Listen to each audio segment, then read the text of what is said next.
Israel Iran இடையே 12 நாட்களாக நீடித்து வந்த யுத்தம் முடிவுக்கு வந்துள்ளது.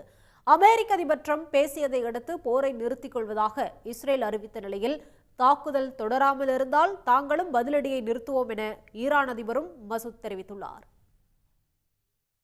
அணு ஆயுத ஒப்பந்தத்தில் ஈரான் கையெழுத்திட மறுத்ததால் கடந்த 12 நாட்களாக அந்நாட்டின் மீது இஸ்ரேல் தாக்குதல் நடத்தியது. பதிலுக்கு இஸ்ரேல் நகரங்கள் மீது ட்ரோன் மற்றும் ஏவுகணைகள் மூலம் ஈரான் தாக்கியது.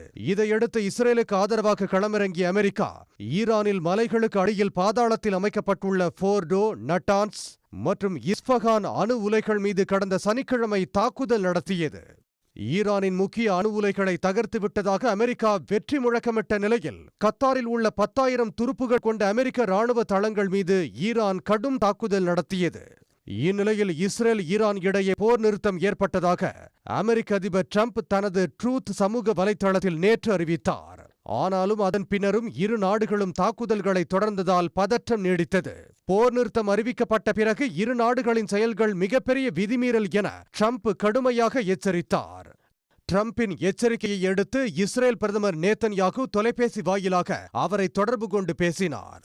இதையடுத்து போரை நிறுத்துவதாக இஸ்ரேல் அதிகாரப்பூர்வமாக அறிவித்தது. அதேபோல் தாக்குதல்களை தொடர்வதை நிறுத்தினாலும் தாங்களும் பதிலடியை நிறுத்துவோம் என ஈரான் அதிபர் மசூத் அறிவித்தார். இதன் மூலம் 12 நாட்களாக மத்திய கிழக்கு பகுதியில் சூழ்ந்திருந்த போர் மேகங்கள் விலகி உள்ளன.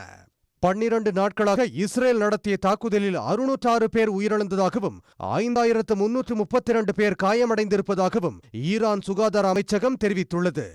இதேபோல் ஈரான் தாக்குதலில் 28 பேர் உயிரிழந்திருப்பதாகவும் 3328 பேர் காயமடைந்திருப்பதாகவும் இஸ்ரேல் சுகாதார அமைச்சகம் தெரிவித்துள்ளது. உடனுக்குடன் செய்திகளை தெரிந்து கொள்ள சன் நியூஸ் பெல் ஐகானை கிளிக் பண்ணுங்க.